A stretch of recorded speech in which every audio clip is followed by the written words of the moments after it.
जय श्री कृष्ण। आत्म जागरूकता।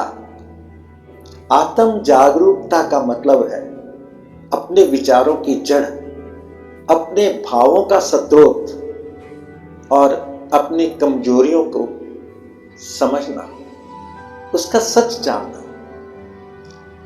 यह कोई साधारण कार्य नहीं है, पर यह वही कार्य है जो महापुरुषों को महान बनाता है। अगर जीवन में गहराई चाहिए, सार्थकता चाहिए और स्थायी आनंद चाहिए, तो सबसे पहले अपने आप को जानो। आत्मनं विद्धि, स्वयं को जानो। ये शब्द सिर्फ एक आदर्श नहीं, बल्कि जीवन का सबसे बड़ा टेक्नोलॉजिकल अपग्रेड है। अपने भीतर की मशीन को समझना है। हम सब जानते हैं, कोई भी मशीन हो, मोबाइल, लैपटॉप या कार, अगर आपको उससे पूरा लाभ उठाना है तो सबसे पहले उसे जानना पड़ता है। अगर कोई पुर्जा खराब है तो हमें उसे सुधारना पड़ता है, तभी वह मशीन सही काम करती है। हम स्वयं भी एक बहुत ही जटिल और अद्भुत मशीन है। हमारा मन, बुद्धि, भावना, इच्छाएं और संस्कार, ये सब हमारे भीतर का तंत्र है। तो क्या हम भी खुद को ठीक से जानते हैं? हम खुद को ठीक से जानते हैं, ये बहुत ही जरूरी प्रश्न है। अपने विचारों, भावनाओं और कर्मों को समझना, हम कैसे कार्य करते हैं, ये स्वयं को जानने की कला है। हम कैसे विचार रखते हैं? भावनाएं कोमल है, क्रूर है, प्यार वाली है या नफरत वाली?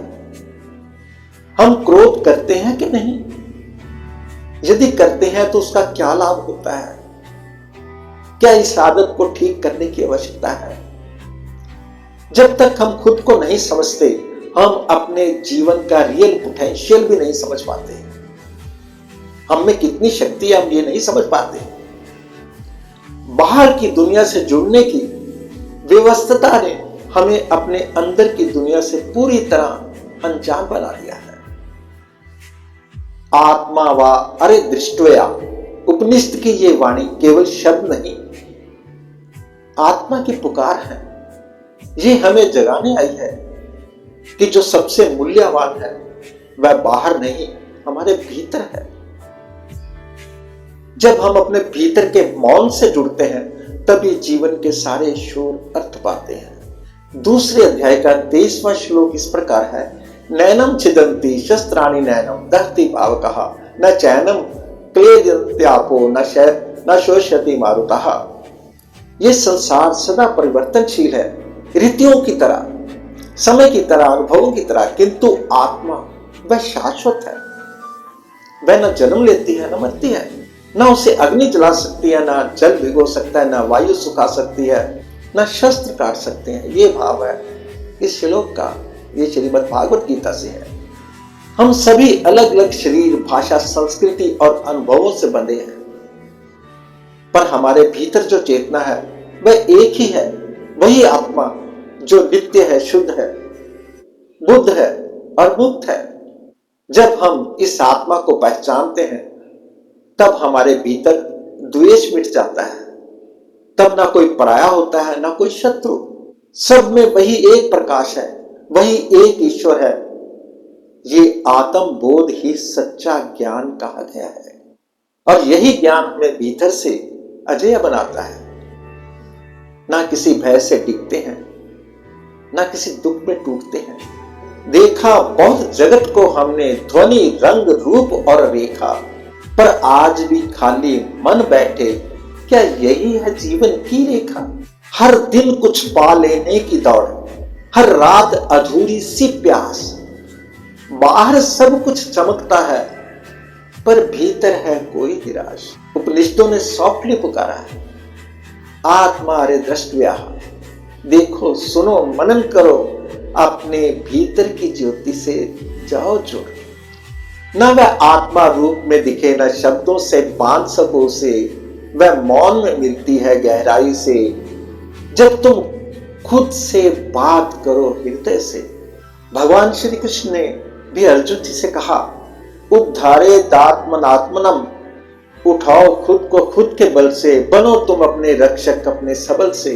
चलो आज उस और जहां शांति है, जहां ना शोर है ना द्वंद्व की बात, जहां आत्मा मुस्कुराती है मौन में, वहीं से शुरू होती है असली शुरुआत। तो हे युवा, थोड़ा ठहरो, सांसों की गहराई में उतरो, जहां प्रश्न नहीं बस अनुभूति है, उसी आत्मा की मौन गूंज को सुनो। तमसो मां ज्योतिर्गम्य एक प्रसिद्ध वैदिक शांति मंत्र है जो बृहदारण्यक उपनिषद से लिया गया है। इसका अर्थ है, मुझे अंधकार से प्रकाश की ओर ले चलो। ये श्लोक हमें अज्ञान, मोह और नकारात्मकता से बाहर निकलकर ज्ञान, सत्य और आत्म जागरूकता की ओर बढ़ने की प्रेरणा देता है। हिंदू दर्शन में इसे आध्यात्मिक जागरण और सकारात्मक परिवर्तन का प्रतीक माना गया है। अपने विचारों और भावनाओं को समझने के लिए आत्म विश्लेषण करें। भागवत गीता, उपनिषद और अन्य ग्रंथों का अध्ययन करें। धैर्य रखें, कोई भी सफलता रातों रात नहीं मिलती। मन को प्रेरित और स्थिर रखने के लिए धैर्य का अभ्यास करें। जिस तरह अच्छा भोजन शरीर को स्वस्थ रखता है, उसी तरह अच्छे विचार और अच्छे लोग आपके मन को सही दिशा में रखते हैं। तो आइए हम बाहरी दुनिया नहीं, अंदर की यात्रा शुरू करें, क्योंकि जहां मन शुद्ध है वहीं संपूर्ण जीवन पवित्र है। याद रखिए, जिस चित्त में भगवत गीता का दीपक जलता है, वहां अज्ञान का अंधकार स्वतः ही विलीन हो जाता है। यत्र योगेश्वरः कृष्णो यत्र पार्थो धनुर्धर तत्र श्री विजयी भूति। जहां चित्त में भगवान श्री कृष्ण का निवास है, वहां समृद्धि, विजय और कल्याण स्वतः प्रकट होते हैं। आओ श्रीमद् भागवत गीता और उपनिषदों की ओर लौटे। वही शाश्वत ज्ञान हमें भीतर से जागृत करेगा और जीवन को दिशा देगा। जय श्री कृष्ण, जय मां भारती। यदा यदा हि धर्मस्य ग्लानिर्भवति भारत, जय जय श्री कृष्ण जय जय भारत। ना अब ये बस कुरुक्षेत्र की कथा है, हर गली हर मोड़ पर महाभारत रचा है। धर्म अधर्म की रेखा अब धुंधली सी है, सत्य के विरुद्ध उठती हर आवाज विद्रोही सी है। जय श्री कृष्ण जय बलराम, अधर्म का करे काम तमाम। राष्ट्र के समक्ष आज विकट प्रश्न खड़े हैं, देश विरोध की प्रवृत्तियां खुले मुखड़े हैं। छल कपट भ्रम और अपवंचना का जाल, सनातन की जय गाटने का उनका मकसद बेहाल। जय श्री कृष्णा जय बलराम, अधर्म का करे काम तमाम। नकाब में है पहचान से दूर, भीतर बैठे गद्दारों का लगा है साजिशी नूर। जो कल संग थे आज शत्रु के साथ खड़े हैं, स्वार्थ की आग में अपने ही घर चले हैं। यदा यदा हि धर्मस्य ग्लानिर्भवति भारत, जय जय श्री कृष्ण जय जय भारत। अब युद्ध के कोई नियम नहीं चलते, न धर्म न नीति बस स्वार्थ ही पलते।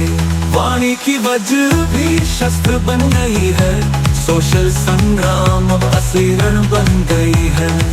यदा यदा हि धर्मस्य ग्लानिर्भवति भारत, जय जय श्री कृष्ण जय जय भारत। हम न भयभीत न मूक रहेंगे, हर झूठ हर अन्याय के विरुद्ध बढ़ेंगे। धर्म हमारा अस्त्र, राष्ट्र हमारी शान, हम बनेंगे आज के अर्जुन कर विवेक धनुष महान। जय श्री कृष्णा जय बलराम, अधर्म का करे काम तमाम। तो उठो जागो अब और न ठहरो, भारत माँ पुकारे अब मेरे लिए लड़ो। हर द्वार कुरुक्षेत्र है, हर गली रणभूमि, कहाँ छुपोगे कहाँ भागोगे, यही अब तुम्हारी कर्म भूमि। सत्ता नहीं सत्य हमारा धर्म है, सनातन का ये चिरंतन कर्म है। हर झूठी दीवार को ढहा देंगे, हम न्याय को ही आवाज बना लेंगे। जय श्री कृष्णा जय बलराम, जय जय भारत मोक्ष धाम। संघर्ष ही पूजा है, कर्म ही व्रत, राष्ट्र और सनातन रक्षा ही जीवन का सत्य। जहाँ भी राष्ट्र को जरूरत हमारी, हम बने उसकी ढाल उसकी चिंगारी। जय श्री कृष्णा जय बलराम, जय जय भारत मोक्ष धाम। किसी माया में न उलझे मन, राम रमा है देश में और देश से हम। सनातन और राष्ट्र का यही संकल्प, इसके अतिरिक्त और नहीं विकल्प। जय श्री कृष्णा जय बलराम, जय जय भारत